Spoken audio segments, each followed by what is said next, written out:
Me chamo André Luz de Oliveira, sou pastor do quadro de pastores do Ministério Baluarte, lá em Anchieta.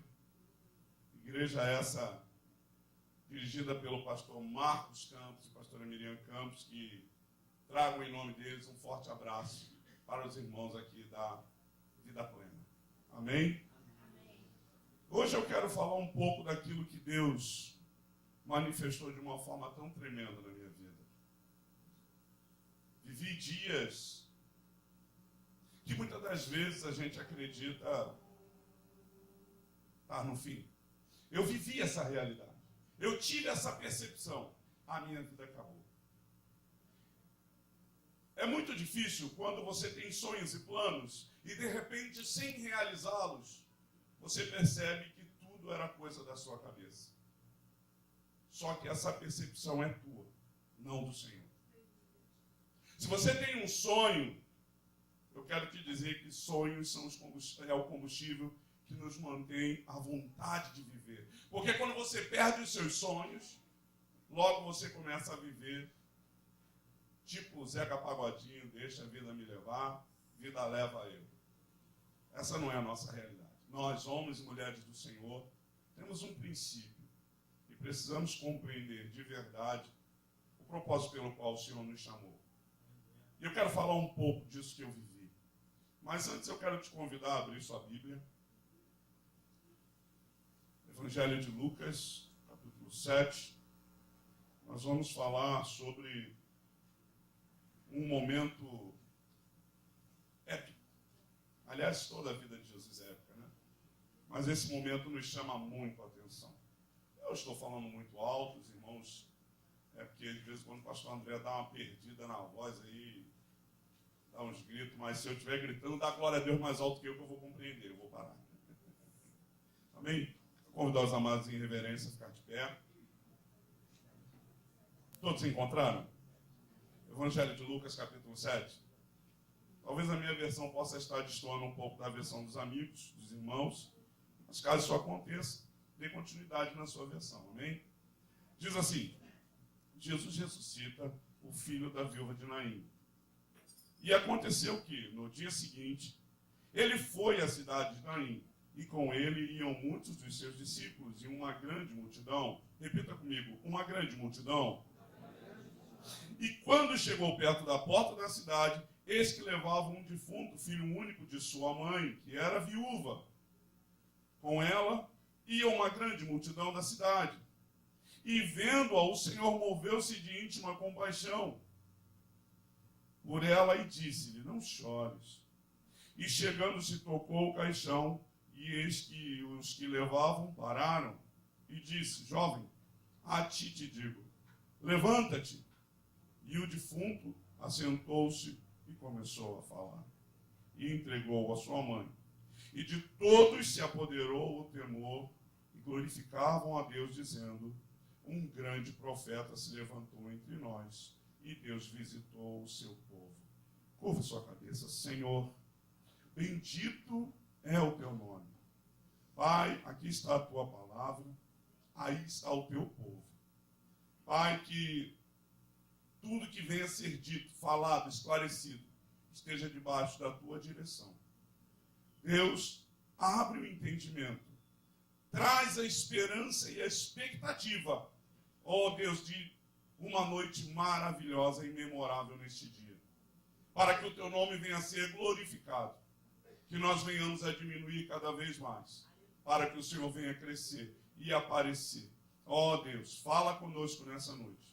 Esse é o desejo do nosso coração, em nome de Jesus. Quem crê, diga amém. Amém. Vai assentando aí no seu lugar, dando glória a Deus, dando um brado de aleluia. Você está num lugar santo, onde a presença do Senhor está. Amém? Amados, nós estamos aqui diante de uma situação, já eu vou falar meu testemunho, mas antes de ir ao fato, eu gosto de dar essa introdução. E você logo vai me entender. Nós estamos diante de um fato, tem que ficar aqui, né? Aqui dá visão, amém? Nós estamos diante de um fato que ocorreu numa cidade chamada Naim. Naim ficava ao sul de Cafarnaum, de onde Jesus vinha, já havia realizado um grande milagre. Foi o milagre da cura do servo de Jairo. De Jairo não, perdão, do centurião. Aquele homem não era evangélico. Aquele homem não confessava a fé judaica. Mas aquele homem, ele tinha uma particularidade. Ele era um homem que tinha o coração inclinado para as coisas do alto. Ele talvez fosse impelido pela cultura do seu povo em Roma a seguir deuses pagãos. Mas ali naquele lugar, aquele homem era uma referência. Tanto é que primeiro vêm os idosos da sinagoga para falar com Jesus por ele, depois vêm os amigos dele para falar como ele para Jesus. E a palavra que ele deu era que só bastava uma palavra. Talvez você hoje esteja vivendo um momento crucial na sua vida. Peça ao Senhor uma palavra. E eu creio que você vai cantar o hino da sua vitória. Amém? Mas voltando em Naim, nós estamos diante de um acontecimento. Uma mulher que um dia casada foi, perdeu seu marido, a morte ceifou, agora ela é viúva. Existia uma cultura muito complicada naquela época, aliás, ainda existe, onde a mulher é quase reduzida a nada na cultura muçulmana. Para vocês terem uma ideia, um homem, quando precisava casar, dificilmente ele casava com uma mulher da mesma aldeia. Então ele tinha que ir fora buscar uma esposa. E esse homem, geralmente, por ser daquela aldeia, que detinha um território, aquele homem tinha uma parte desse território. Então ele conseguia viver daquilo que ele detinha. Uma vez que esse homem morre, essa mulher, ela fica entregue aos irmãos daquele homem, à procura e alimentando a esperança de que um dos irmãos possa tirá-la como esposa. Aquela mulher vivia um momento de desespero. Eu chego a conjecturar aqui no meu coração que ela não havia quem quisesse, por cunhado, tomá-la como esposa, honrando a memória de seu marido. Mas ela tinha uma esperança. Ela tinha uma expectativa, porque ela tinha um filho. E logo aquele jovem seria um homem, ele ia herdar as terras do pai, dar continuidade à herança familiar, e aí ela viveria tranquila, porque o filho dela não ia desampará-la. Mas a gente nunca consegue entender as coisas como Deus faz. E de repente, o único filho daquela mulher vem a morrer. E agora? A Bíblia relata que lá em Cafarnaum, quando Jesus acabou de realizar o milagre na vida do centurião, ele decidiu ir para Naim. Naim fica aproximadamente 50 quilômetros de Cafarnaum, um dia de caminhada. A Bíblia diz que aquela multidão acompanhou Jesus. Voltando lá em Naim, aquela viúva perde seu filho. Cidadezinha pequena, até hoje, Naim é uma cidade pequena. O censo de 2010 relatou entre 1.600 e 2.000 pessoas que habitam aquela cidade. Imagina naquela época, era bem menor ainda. Curioso que você sabe que lugar, quando é pequeno, acontece alguma coisa, todo mundo fica sabendo, né, pastor Antônio? Todo mundo fica sabendo. E todo mundo sabia que uma desgraça havia pairado na casa daquela mulher. Ela havia perdido o marido e mais adiante, alguns anos eu creio, perdeu o filho. Aquela mulher, segundo a cultura muçulmana, aquela mulher estava fadada a uma vida de desgraça. Estava fadada a uma vida de mendicância. Triste é imaginar uma pessoa que coloca a sua esperança em algo e se depara com uma realidade assustadora. Todas as suas esperanças, colocadas num filho, foi por terra. Deixa eu te falar uma coisa, você que tem seu filho, sua filha, dê amor, dê cuidado, dê atenção, mas não deixe ele roubar o lugar do Senhor. Porque senão você transforma o seu filho de bênção em maldição. Coloque Deus no lugar dele, na sua vida, e o seu filho no lugar dele também.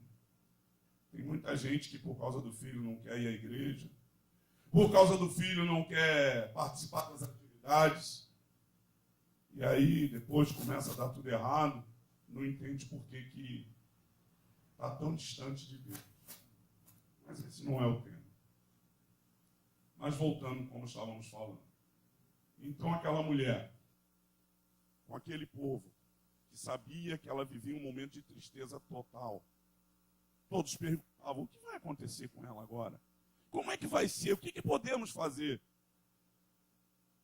E aquela mulher então prepara o sepultamento de seu filho, que precisava ser tirado da cidade, porque dentro da cultura muçulmana, morto é imundo, e nem o cemitério era dentro da cidade. O cemitério tinha que ser do lado de fora. E aquela mulher então pega o seu filho no esquife, alguns homens daquela cidade ajudam-na a transportar o defunto para fora. E vem aquela multidão chorando. E a mulher à frente. Eu imagino a cena. Aquela cena aterradora, desesperadora. Toda a expectativa daquela mulher. Todos os sonhos, os planos. Morreram. Morreram. Aquela mulher vem. E aí, vem agora um outro povo lá de Cafarnaum. O povo estava feliz. O mestre havia realizado milagres. E agora ele estava diante de uma nova situação. Aquela mulher que vinha chorando pelo seu filho. A Bíblia diz que ele vendo aquilo, ele se moveu de íntima compaixão. Fora o fato dele se deparar com um confronto alegórico. Havia uma multidão que vinha chorando e uma outra multidão que vinha sorridente. Jesus, então, pela bondade que no coração dele jorra com facilidade, ele se move de íntima compaixão por aquela mulher e ele vai lá e dá a ordem. E o menino vive e ela entrega ele ao seu filho. E aquela mulher, nós não sabemos, porque a Bíblia não dá continuidade sobre a vida daquela mulher. Mas se isso serve para te fazer levantar do seu lugar, glorificar a Deus e exaltar, a casa daquela mulher até hoje é a única igreja que existe naquela cidade. Houve gratidão no coração dela. Sabe, eu não sei você que está parado me ouvindo. Ah, se eu fosse você, eu estava dando glória a Deus, aleluia. Sabe por quê? O milagre do Senhor, quando vem para que seja marcado toda a sua vida. Aquela igreja está lá até hoje. Manifestando a graça, a bondade e o amor de Jesus no meio de uma cidade totalmente muçulmana. A única cidade, a única igreja da cidade. E aqui eu dou um tempo para vir agora para a minha realidade, a minha verdade. Em dezembro, próximo ao final do ano, eu entrei de férias, eu sou sargento do Exército, e veio as férias e fui para casa descansar. 30 dias, tranquilo. Não que a minha vida fosse difícil, minha esposa diz que eu não trabalho, eu tiro férias, e quando eu tiro férias, aí sim eu descanso. Porque a vida é boa, graças a Deus. O Senhor me colocou numa sessão super desejada, que nem o comandante do batalhão consegue ter os benefícios que eu tenho, mas a gente vai glorificando a Deus. Eu sei quem me colocou lá. Amém. E aí, como eu estava dizendo, então, entrei de férias, lá pelo 7º dia de férias, mais ou menos, comecei a sentir um incômodo. E eu já havia pego um dinheiro num refinanciamento de um desconto que eu tinha no contra-cheque, e eu ia trocar de carro. Minha esposa não deixou eu trocar de carro. Ela ficava o tempo todo assim, não, Deus está me falando para não usar esse dinheiro. Mas amor, está aqui o dinheiro. Tá aí o nosso carro todo caquetezinho. Amado, meu carro está tão ruim, que hoje eu aceitei a carona da irmã Márcia. Para não trazer ele, deixa ele lá. E aí, a minha esposa sempre com aquela coisa, não. O Espírito Santo está falando comigo que tem alguma surpresa por aí. Não gasta o dinheiro. Tá bom. E foi todo mundo lá, meu pastor, meus amigos, foi todo mundo lá. Mas, amada, deixa ele trocar de carro, ele precisa, não sei o que lá e tal, aquela coisa toda. E ela sempre não e não. Fato. Passou o tempo, comecei a sentir dores na região anal. Quem já sofreu de hemorroida, imagina a dor que eu estou falando. Eu comecei a sentir aquela dor, aquele incômodo. E no dia 24 de dezembro, nós fomos até o banco 24 horas para sacar um dinheiro. Tínhamos que fazer alguma coisa para a nossa ceia de Natal. De repente, sinto uma dor muito forte na região anal. E era uma dor anormal. Não era aquela dor tradicional da hemorroida. Voltei para casa. Chegando em casa, fui ao médico. Passei as festas natalinas. E durante as festas natalinas eu passei mal. Depois eu fui ao médico, lá para o dia 27. Cheguei lá, eu narrei para o médico o que eu estava sentindo. E já dei o diagnóstico para o médico. Doutor, estou sentindo dor na hemorroida, ou vim aí, o senhor poder dar um remedinho, alguma coisa assim. E o médico me deu um remédio. E eu passei o remédio, 2 dias depois a dor veio mais forte, voltei no médico. Doutor, não estou suportando.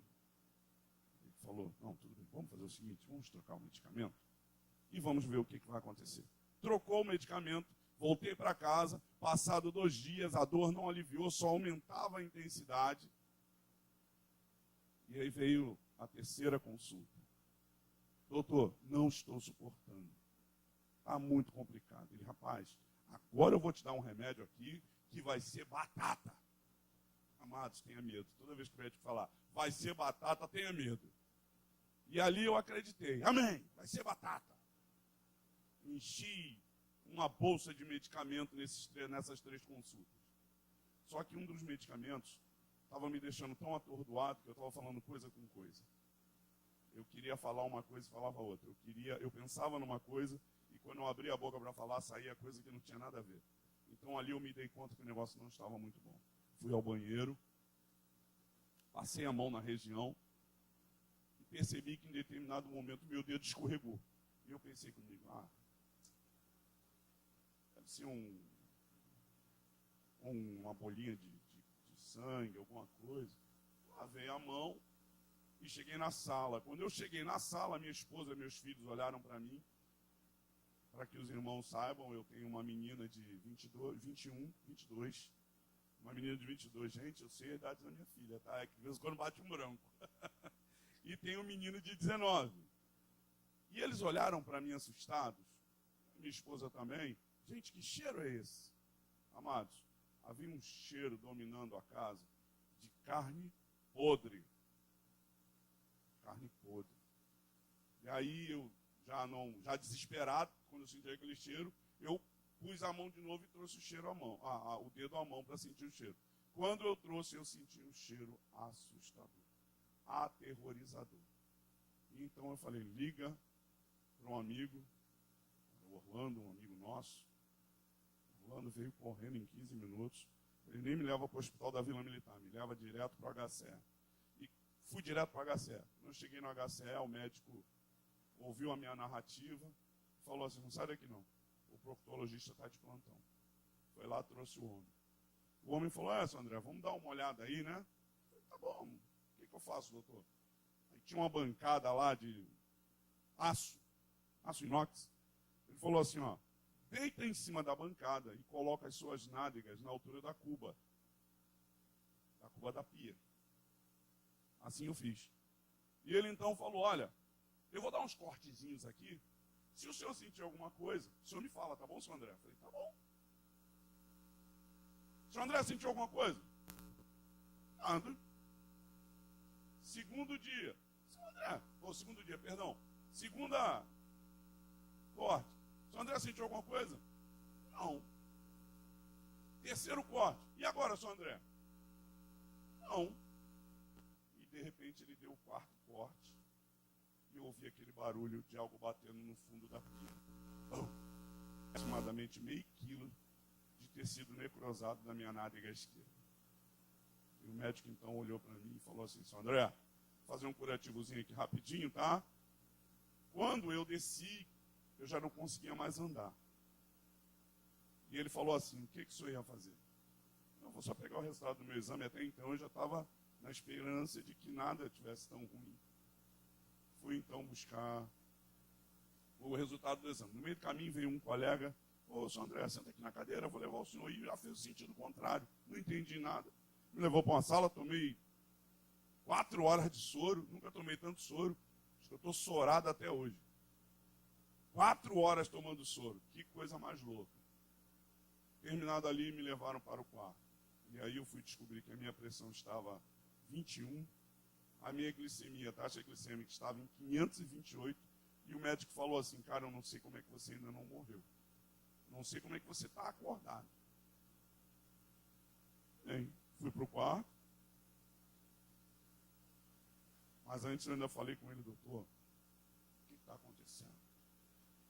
Ele só falou para mim assim: "Está ruim." "Está ruim? Como assim está ruim?" "É, isso mesmo, está ruim." "Doutor, estou morrendo?" "Está ruim." Pronto, para mim já foi. Eu só me lembro que naquele dia eu virei para o canto, sozinho, me virei para o canto e falei assim com Deus: "Para que isso? Tantos sonhos, tantos planos, para agora morrer apodrecendo de dentro para fora?" E me entreguei. Amados, eu me entreguei. O médico já tinha me dito. Eu me entreguei. Eu já entendia que o desígnio do Senhor já havia sido sentenciado para mim. E ali eu fui para o quarto, fiquei internado 3 dias. 2 dias, né, irmão? 2 dias. Algumas coisas ainda fogem da minha cabeça, tá, amados? Se você me perguntar coisas de 2 anos de idade, eu me lembro. Mas se você me perguntar coisa de 2 dias antes da cirurgia, do ocorrido, eu já não lembro mais.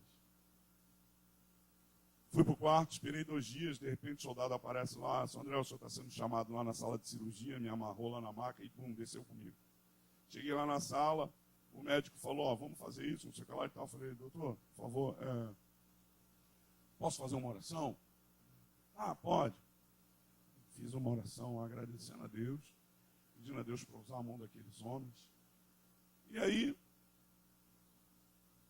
eu então tomei a anestesia hack, sendo que eles me deram a hack, mas esqueceram de me dar o sossega-leão. Aquele negocinho que faz você dormir, que a hack só te anestesia, mas você fica acordado. E eu fiquei acordado. Só que fiquei quieto, não vou falar nada, vou ficar quietinho, vou ver tudo.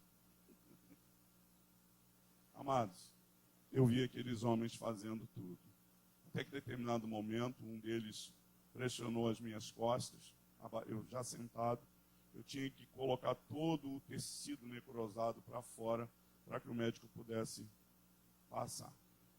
E aí fizeram o recolhimento do excesso do material necrosado na região da nádega, das 2 nádegas, e depois foram para a região perineal. Cortaram meu períneo, retiraram tudo, e aí então chegou na parte mais complicada: meu saco escrotal. Amados, me perdoe falar assim, eu não tenho como criar uma expressão que fuja dessa verdade. Então eu vou falar, todos tecnicamente sabem que o nome é saco escrotal, e não aquela expressão tão pejorativa que muitos falam. E aí eu vi aquele homem preparando para arrancar. Amados, já viram uma mão papaya? Mais ou menos 18 a 22 centímetros. A minha região perineal, juntamente com o saco escrotal, estava naquela dimensão. Inchado, eu já não conseguia fechar as pernas, não dava, tudo necrosado. E eu comecei a ver aquele homem passando bisturi. E ele começou a cortar. Eu não sentia nada, mas ao mesmo tempo conseguia ver tudo. E aquele homem cortou, foi cortando, cortando, cortando.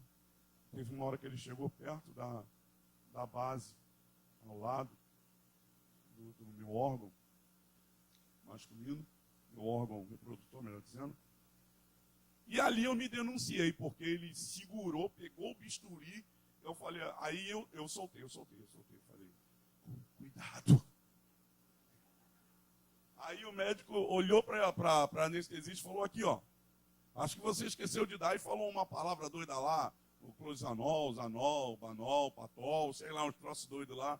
E aí a enfermeira, a anestesista veio, aí botou um gásinho lá, uma fumacinha lá do capeta que me apagou. Não vi mais nada.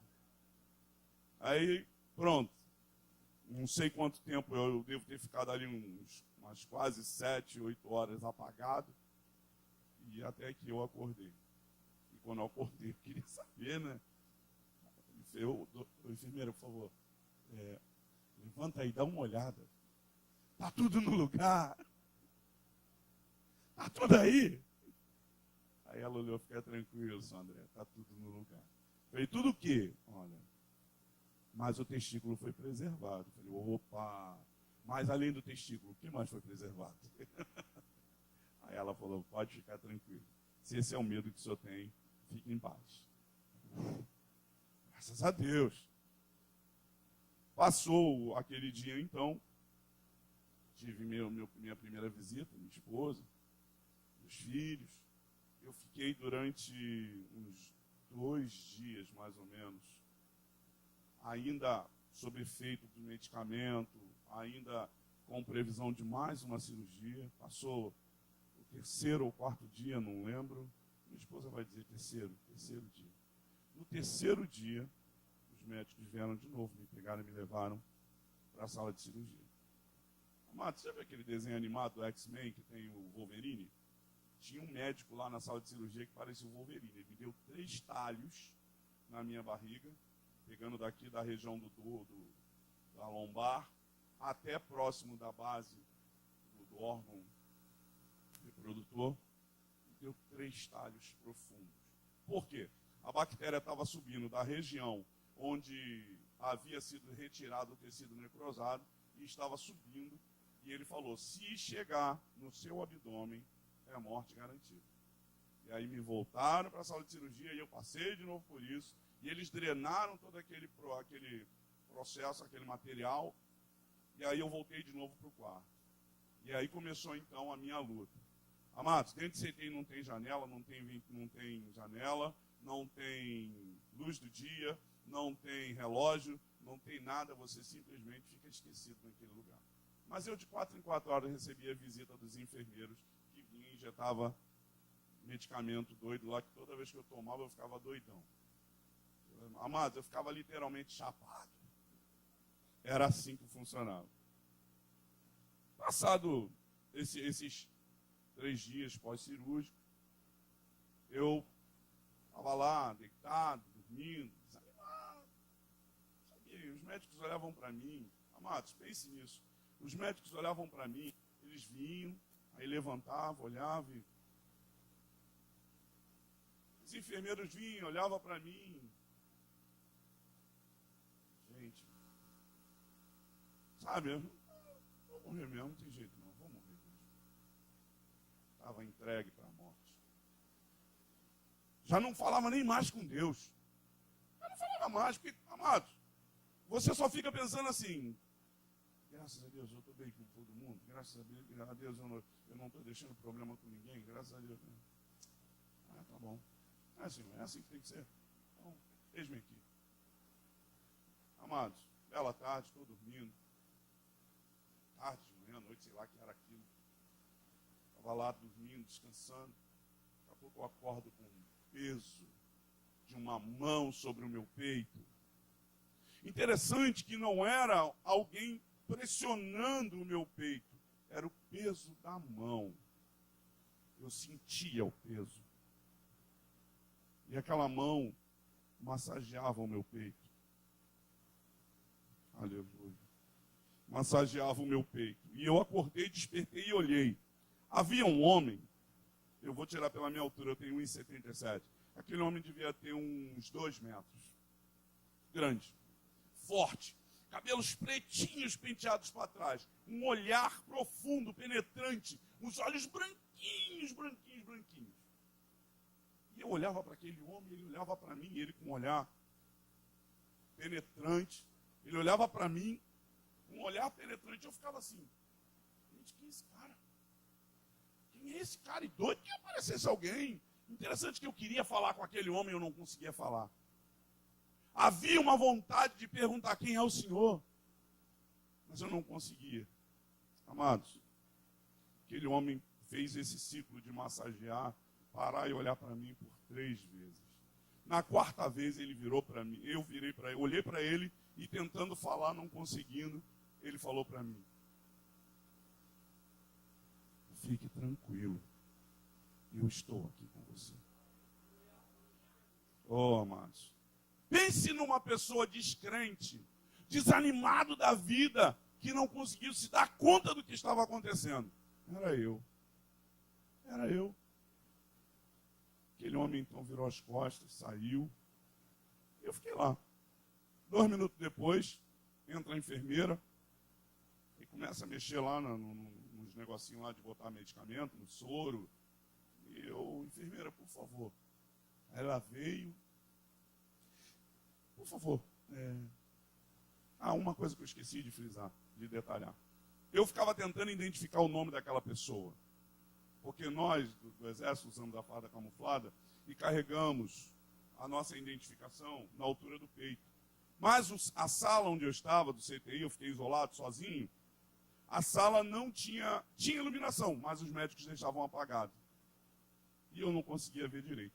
A única coisa que eu consegui ver, olhando, deitado para aquela figura em pé, é que ele carregava na lapela dele uma divisa de general. Pode se aterrorizar, foi isso que eu senti.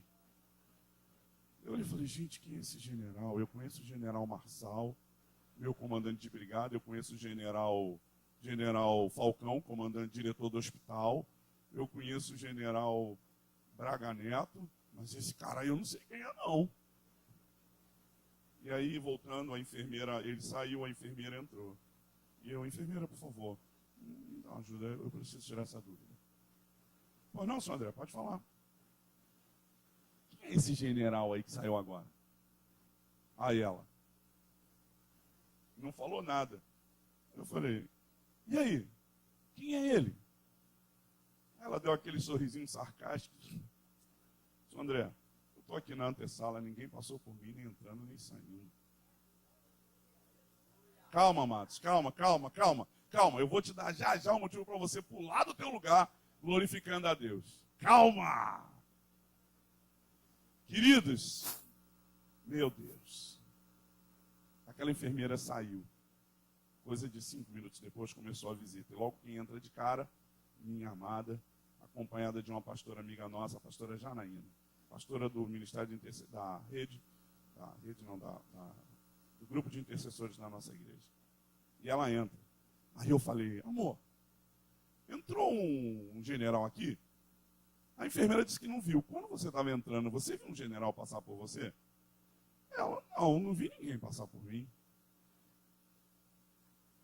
Eu falei assim, não, é porque teve um general aqui, falou para eu ficar tranquilo que ele estava por aqui comigo. Aí a pastora Janaína estalou na hora, falou assim, você recebeu a visita do general dos exércitos. Agora você pode glorificar a Deus, porque naquela hora, meu irmão, minha irmã, eu pulei de alegria. Quer dizer, pulei não, né? Eu estava amarrado, mas eu fiquei muito alegre. Ah, queridos, vocês não sabem o que é combustível para te motivar, sabe? Depois daquela hora ali, falei, agora é só eu e o Senhor. Não tem jeito, terminou a visita e eu já fiquei esfuziante de alegria. E quando aquele momento de visita acabou, eu falei, não tem como. Se ele está aqui comigo, eu vou cultuar o nome dele. Interessante que eu tinha umas maquininhas lá que ficavam grudadas em mim, umas 7, 8 máquinas. E aquelas máquinas faziam uma porção de som. Uma ficava assim, e a outra ficava, a outra ficava, eu falei, Jesus, que barulho! Não aguentava aquele barulho. Amados, depois daquele dia, depois daquele momento, aquelas máquinas davam um ritmo de canções que eu nunca ouvi cantar na minha vida, mas eu adorava, eu sabia que eu não estava sozinho naquele lugar. As máquinas davam ritmo e eu cantava, a Ele a glória, a Ele a... E cantei, amados. Chegou uma hora que a enfermeira entrou e falou assim, seu André, isso aqui é CTI, os outros pacientes precisam descansar. O senhor precisa descansar. Falei, amada, você não sabe o que está acontecendo, querida. Olha, por favor, me dá 40 minutinhos, mas eu preciso cantar esse Deus. Eu preciso orar, eu preciso agradecer, eu preciso dizer o quanto eu amo. Tá bom, senhor André, 40 minutinhos. Amados, eu fazia era barulho santo naquele lugar sozinho. Porque quando você está sem expectativa, sem esperança, como uma múmia, você fica calado. Mas quando você tem a certeza de que o Senhor está com você, eu não sei você aí calado no seu lugar, mas só de falar disso já me dá vontade de sair pulando de alegria. Eu glorifiquei a Deus. E enquanto eu estive ali, o meu falar me lembrava a Ele, eu só falava dele, porque ali eu entendi de verdade aquela expressão que Jó usava. Antes eu te conhecia de ouvir falar, mas agora de contigo andar. Amados, eu caminhei naquele hospital com o Senhor em espírito, sabe, eu orava e, sabe, eu via coisas, até que um dia eu orando, glorificando a Deus, adorando, um mover sobrenatural dentro daquele CTI, me entra um sujeitinho mais ou menos da minha altura, pele fininha, clarinha, roupa branquinha, uniforme de sargento. E aí eu olho e falo, esse aí dá para ver o nome. E aí está o nome do cara. Jesus. Ô Jesus. Olha aí. E aí aquele homem mexeu nos equipamentos, alinhou tudo lá, não sei o que ele estava fazendo. Os equipamentos continuou fazendo o mesmo barulho que me dava ritmo para adorar o Senhor. Terminado esse momento, aquele homem vira as costas e sai. Mas eu queria falar com ele, mas eu não sei, é estranho. Havia uma atmosfera tão santa, tão gloriosa naquele lugar, que eu conseguia fazer tudo, menos falar com quem me visitava. E naquela hora eu não consegui falar com aquele enfermeiro. Mas eu fiquei com aquela coisa em mim. Não, eu tenho que dar uma palavra com esse moço. E aí veio um dos enfermeiros, falei, vem cá, faz um favor para mim. Procura para mim o sargento Jesus, o enfermeiro aí do hospital, de Oliveira, um rapaz tremendo, muito legal. Ele virou para mim e falou assim, São André, não tem nenhum sargento com esse nome aqui. Que isso, rapaz? Ele estava aqui. Só que agora eu estava ligado, né? Aí ele, não tem não. Eu falei, besteira tua. Mentira. Quando ele virou as costas, entrou a outra. Aí já era uma amiga, que hoje é a nossa grande amiga. Eu virei para ela e falei assim, Lu, me diz qual o setor do Sargento Jesus? Ela, Jesus, pastor. Jesus? Jesus, branquinho, farda branquinha, muito bem afeiçoado, cabelinho lourinho, penteado para trás, assim, bonitinho, menino. Não tem ninguém com essa feição aqui. Eu falei, Jesus, agora o negócio ficou mais estreito ainda. E ali eu comecei a glorificar mesmo a Deus, e eu glorificava tanto a Deus, eu orava tanto. Pastor Antônio, as pessoas começaram a ficar incomodadas. As pessoas ficavam incomodadas. E sabe o que aconteceu? Uma amada veio e falou assim, eu soube que o senhor é pastor. Eu sou. Pastor, eu queria pedir uma oração para o senhor. Por que, amado? É que está acontecendo isso. Claro, amado, mas vem cá, fica aqui do lado. Aconselhamento, dá para um aqui. Oração. Daqui a pouquinho aquela amada foi e voltou com mais duas. Porque no batalhão não tinha ou profissional ou material. Quando tinha profissional não tinha material, quando tinha material não tinha profissional. E aí eu falei, bom, eu tinha o telefone do celular lá do homem lá responsável, capitão Ian, fiscal administrativo, era meu comandante de companhia, que depois assumiu a função de fiscal administrativo. Eu liguei para o comandante de companhia, mas falei com o fiscal administrativo, o homem responsável por todas as obras do batalhão, sem querer. Sem querer não, Deus sempre cuida das coisas, a gente que pensa que é sem querer, né? E eu falei, capitão Ian, opa, ô Oliveira, como é que você tá, rapaz? Que bom falar contigo, como é que tá e tal. Não, capitão, tô bem. Poxa, capitão, tô ligando para pedir um favor. Ele, o quê? Falei, capitão, eu tô aqui no hospital, o senhor sabe? Ele, rapaz, eu soube. Falei, poxa, eu tô precisando fazer uns ajustes lá em casa para poder, de repente, ir para casa. A qualquer momento eu posso ir para casa. O que você tá precisando? Falei, Jesus, é agora. Segura o homem aí. Capitão, estou precisando de ladrilheiro, estou precisando de pintor, estou precisando de pedreiro, estou precisando de eletricista, estou precisando... Eu fui falando tudo, e ele só, peraí, vou anotar. E toma lá, e eu falando, estou precisando, tem que fazer isso, tem que fazer aquilo, tem que fazer aquilo. Ele, rapaz, fica tranquilo, vou ver isso daí para você, o que dá para ser feito. Amados, aquele homem me mandou todos os profissionais que eu precisava, todo o material que eu precisava, e a minha casa ficou em condição de me receber, mas espere. Eu estava no meu momento de introspecção, orando, acreditando que Deus ia mover o coração daquele homem no dia seguinte. Infelizmente não aconteceu. Não, ainda não dá tempo, não. Não está legal. Eu falei, poxa, me deu esperança à toa. Mas quando Deus determina alguma coisa a teu favor, não adianta, irmão. Não adianta. Sabe o que aconteceu? No dia seguinte, aquele homem chegou e falou assim, e aí, como é que está lá?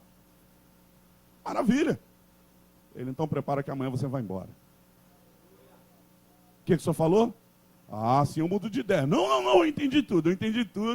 Amém. Dia seguinte, aí liguei para o colega, o Wilton. Fala, Luiz Oliveira. Meu nome de guerra. Falei, negão, a gente tem esse trato, né, carinhoso um com o outro. Negão, preciso de uma ambulância para amanhã, 9 horas. Ele, fica tranquilo que vai chegar aí. Quando foi 9 horas do dia seguinte, o cabo da enfermaria do meu batalhão abre a porta e fala assim, chefe, está tudo certo, a ambulância já está lá abaixo ligada, ar-condicionado, tudo certinho. Só se eu ser liberado, a gente já está lá esperando.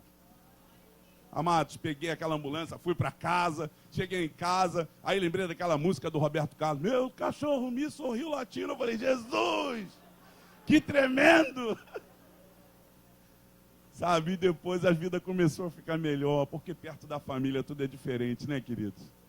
Aí, bom, enfim, vivi ali a minha recuperação, não estou pleno, ainda estou com a região perineal aberta, né? Infelizmente, tenho ainda algumas sequelas a serem tratadas, tenho uma cirurgia nova programada para dezembro, mas olha, nada se compara a experimentar do poder de Deus. E eu creio, amados, Deus ainda vai fazer muito mais. Mas agora eu quero falar com você, depois desse testemunho. Queridos, eu vivi uma experiência forte com Deus. Uma experiência que vai valer para a minha vida toda. Eu tinha sonhos e planos. Eu imaginei tanta coisa para a minha vida. E de repente, eu já tinha perdido todas as esperanças. Estava fadado à morte. Já não sabia mais o que fazer. Estava entregue. Mas aí eu tive uma experiência no contato com o anjo, o general dos exércitos do Senhor. Depois eu recebi a visita do melhor dos médicos. E eu experimentei aquele cuidado toda uma vida. Eu quero te falar algo. Aqueles sonhos e planos, por eles simplesmente existirem, eu não podia morrer. Não desse jeito. Porque sonhos não são coisas que nós criamos na nossa cabeça. É o Senhor que coloca no nosso coração. Deixa eu te fazer uma pergunta. Eu sei que você tem sonhos, mas eu sei que muitos dos teus sonhos já morreram. Muitos dos teus sonhos já caíram no buraco da despensa. Aquele buraco que você coloca assim, não tem jeito. Bota lá no buraco e dá descarga, vai embora, acabou. Foi embora. A pergunta que eu tenho para te fazer é o seguinte, e foi a que o Espírito Santo me deu. Quem mandou você dispensar os teus sonhos?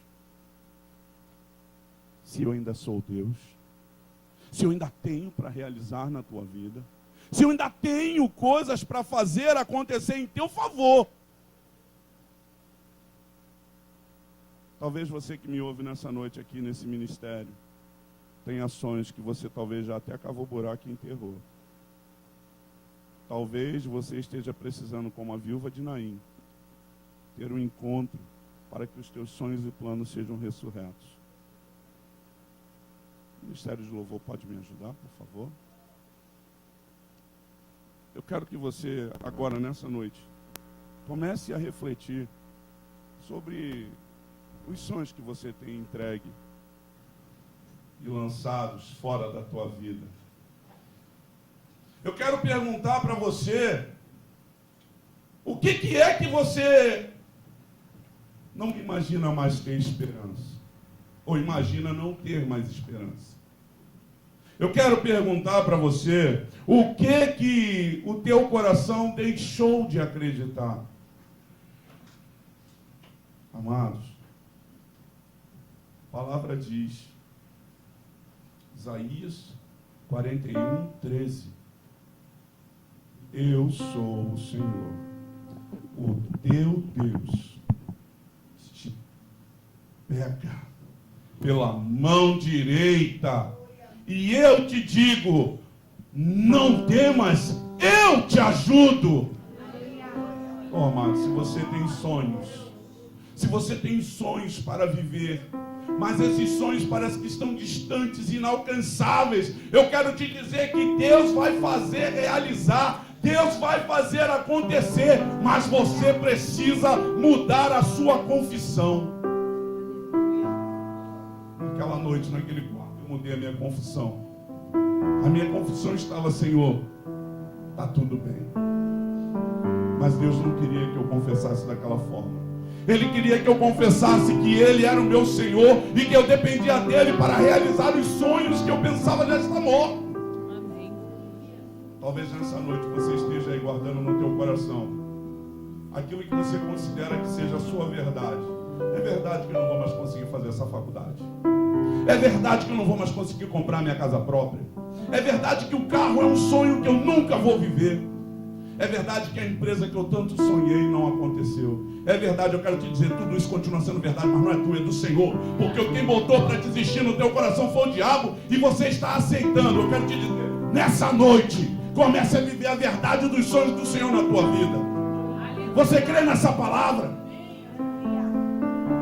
Eu quero te convidar a fechar os teus olhos, curvar a sua cabeça. Eu vou te dar talvez 1, 2, 3 minutos, não sei como estamos de horário, de horas, mas eu quero que você avalie os teus sonhos, os teus planos. Eu quero te dizer que você continua na aljava do Senhor e Ele vai te sacar. E a hora que Ele te sacar, você vai longe, né?